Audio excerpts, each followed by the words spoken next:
Magandang umaga po sa lahat ng manonood, lalong-lalo na po kay Kuya. Ito po ang aking katanungan.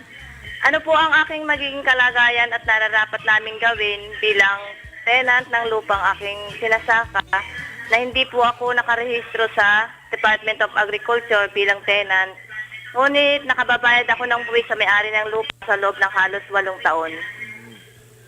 Vanji, kasama ko rin dito si Congressman Erin Tanyada para sagutin yung iyong kinukonsulta. Kong? Yes, Vanji, depende po yan kung ano ang naging agreement, no, kasunduan ninyo ng landowner. Dahil kung considered lang po kayong farm worker, wala ho talaga kayong karapatan na magmay-ari ng lupa na inyong sinasaka. So, depende po yan talaga kung